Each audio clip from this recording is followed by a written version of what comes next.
루피들 안녕! 여러분, 이제 드디어 새학년, 새학기가 시작되었습니다. 이제 중학교 처음 들어온 친구들도 있을 거고요. 그리고 중학교 1학년에서 2학년, 2학년에서 3학년 넘어온 친구들도 많이 있을 텐데 어쨌든 새학년이 시작한다는 거, 그리고 새학기가 시작한다는 거 여러분한테 굉장히 설레고 기대되는 일일 거라고 생각합니다. 아직 여러분 계약한 지 얼마 안 돼서 이제 한 이틀 됐죠. 그래서 좀 정신이 많이 없을 것 같은데 여러분 이번 주 선생님이 준비한 여기 신청 컨텐츠는요. 바로 수면 시간에 대한 겁니다. 이제 여러분께서 새학년 새학기가 되셨으니 어느 정도의 규칙적인 그런 삶이 시작이 될 것이고 또 내가 순공 시간을 몇 시간, 한마디로 공부 시간을 몇 시간을 잡을 건지 그리고 공부 시간 안에서도 내가 또 순공하는 정말 순수 공부 시간을 어떻게 잡을 건지 그리고 가장 중요한 잠시간, 수면 시간은 또 어떻게 잡을 건지 이런 거에 대해서 이제 많이 계획하는 주가 이번 첫째 주일 것 같은데요. 여러분 이번 신청 사연도 마찬가지입니다. 한번 읽어볼게요. 선생님 저는 그 자는 시간과 생활 패턴에 대해서 좀 찍어주시면 안 될까요? 제가 새벽 1시에 자서 아침 7시 30분에 일어납니다. 그때 컨디션에 따라 5시간만 잘 때도 있고 8시간 꽉 채워 잘 때도 있고 하다 보니 어느새 공부하다가 졸고 있더라고요. 올바른 생활 습관에 대해서 좀 가르쳐주세요. 라고 하는 여러분 신청 사연이었습니다. 여러분 좋습니다. 일단 새벽 1시에 자서 7시 30분에 일어난다.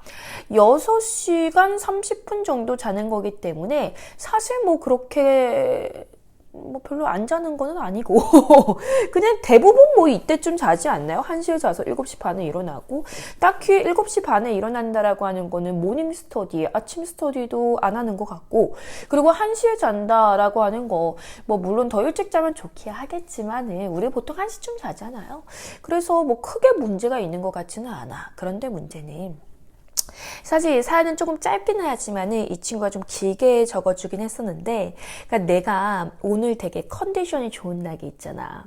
그러니까 공부를 하는데 오늘 공부 너무 잘 돼. 이런 날을 그냥 한 새벽 2시, 3시까지 계속 공부할 때도 있는 거야. 그러다 보니까 5시간밖에 못 잘 때도 있고 어떨 때는 공부 별로 안 돼. 아니면 좀 피곤해.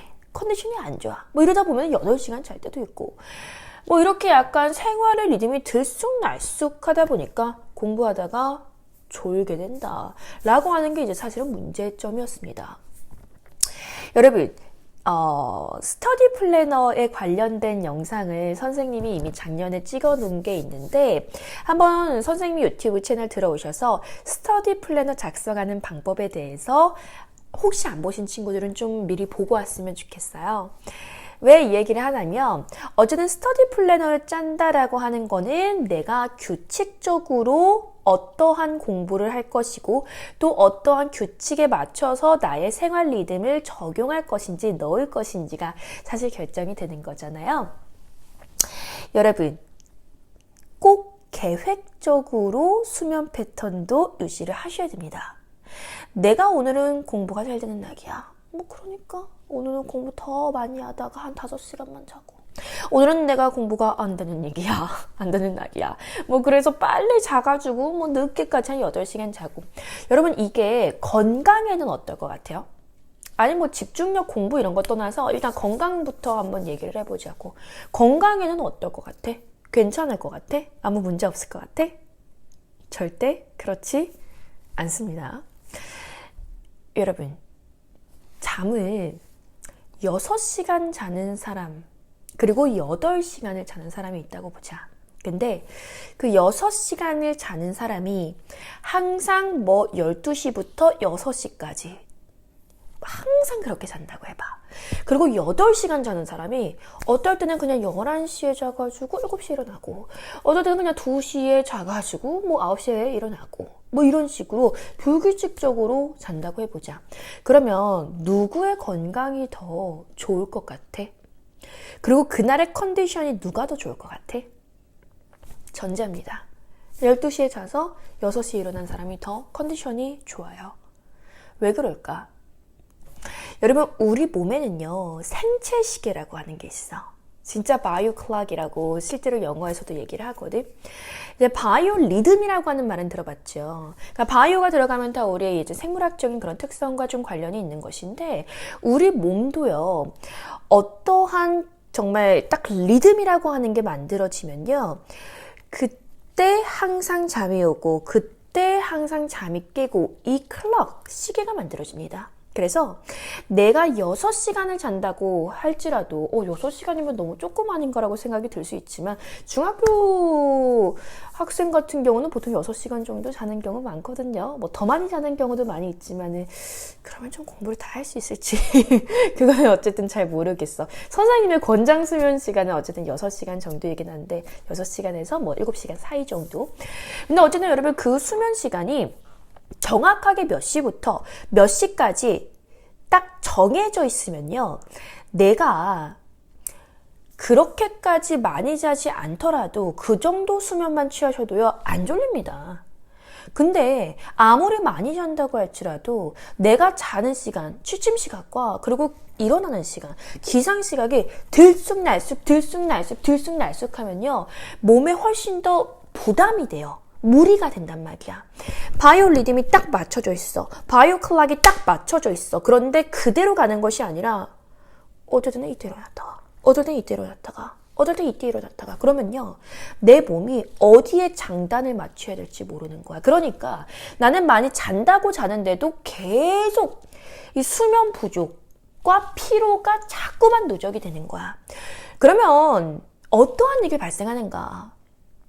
여러분은 지금 아직 굉장히 젊잖아. 굉장히 어리잖아. 그렇기 때문에 이게 뭐 어떠한 그런 결과가 나올지에 대해서 예상을 못 하는데, 그러니까 건강을 여러분 떠나서요, 이 건강이라고 하는 것은 막 너희들이 되게 추상적이잖아. 아직 어리니까. 근데 그게 그날의 컨디션이랑 되게 직접적으로 연결이 많이 돼. 그래서 너희들이 굉장히 피곤한 그런 것들이 누적이 되면요, 내가 그날의 컨디션이 점차적으로 안 좋아지고, 컨디션이 안 좋아지면 어떤 일이 발생하냐? 집중력이 떨어져요. 나는 똑같은 시간 동안 공부를 하는데, 나는 똑같은 시간 동안 수업을 듣는데, 내 뇌가 활발하게 작동하지 않는 거야. 효율성이 떨어졌거든. 왜? 바이오 리듬과 바이오 클락이 무너졌으니까. 그래서 나는 똑같이 공부한다고 하는데도 머릿속에서 잘 안 들어와. 너도 혹시 이런 경험 있어? 내가 손은 계속 뭔가를 쓰고 있어. 또 영어 단어 외울 때 막 영어 단어 계속 쓰고, 어떤 거 암기하려고 할 때 뭐 계속 쓰고, 근데 쓰긴 쓰는데, 필기는 하는데 정작 내 머릿속엔 들어오지 않아. 내가 어떤 뭐 국어의 지문을 읽는데 내가 막 밑줄을 그으면서 막 지문을 읽어. 근데 내 손만 밑줄을 긋고 있고 사실 내 머릿속에 정보는 입력되지 않아. 이런 경우도 여러분 있지 않나요?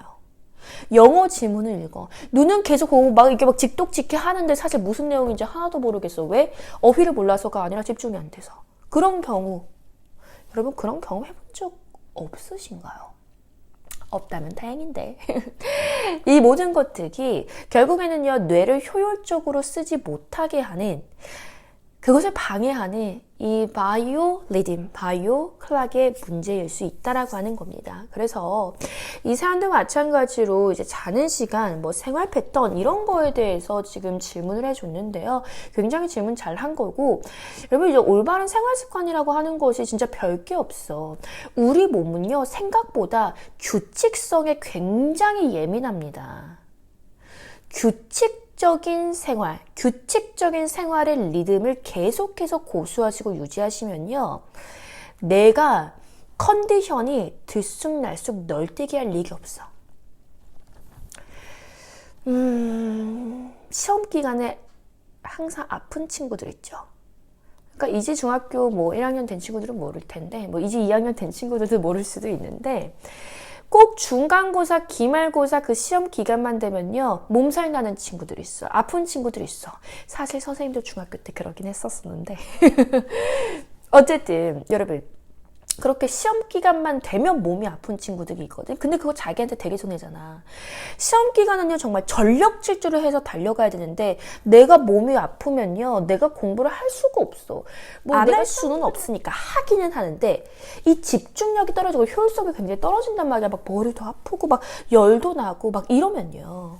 근데 여러분, 보통 시험 기간에 몸이 아픈 친구들은요, 내가 원래 해오던 규칙적인 생활 습관에서, 생활 리듬에서 벗어나서 그때 무리를 하기 때문에 몸이 딱 아픈 징조가 나타나는 거거든. 그래서 여러분, 그때만 벼락치기에서는요, 사실 좋은 결과를 얻는 게 쉽지가 않아. 진짜로. 그래서 여러분께서 좋은 결과 있으시려고 한다면요, 평소부터 생활 리듬을 잘 맞춰놔야 되고, 시험 기간 때도 그 규칙적인 생활 습관 안에서 공부를 하시는 게 맞는 거예요. 정말 우리 몸에서 규칙성은 너무너무 중요하고, 몸의 건강을 간과할 때가 너무 많은데, 우리 몸의 건강은 진짜 뭐 그냥 전반적인 건강에서 끝나는 것이 아니라 실제로 우리의 집중력과 이어지기 때문에 공부에 직접적인 영향을 미친다는 거, 여러분 생각해 주셨으면 좋겠습니다. 오늘 여기까지 말하도록 할게요. 이제 우리가 정말 이제 새학년을 맞아서 새롭게 개학을 하는 것이기 때문에 선생님이 이 생활 습관에 대해서 조금 조언을 강하게 해봤습니다. 이번 1년, 진짜 이제 새학년이 됐잖아요. 이번 학년 동안은 너희들이 좀 규칙적으로 생활 리듬을 잘 마련을 하셔서 그것에 나를 맞추는 한 해가 되셨으면 좋겠어요. 그러면 정말 여러분 달라질 겁니다. 선생님 믿고 한번 따라와봐. 알겠죠? 여러분, 이제 새학기, 새학년 시작되는데 열심히 우리도 이 새로운 마음 작심삼일로 없어지지 마시고요. 정말 이 새로운 마음 가지고 열심히 이번 한 학년 동안 정말 열심히 해봤으면 좋겠습니다. 알겠죠? 우리는 다음 주에 또 더 좋은 소재 가지고 다시 만나도록 할게요. 그럼 그때까지 안녕!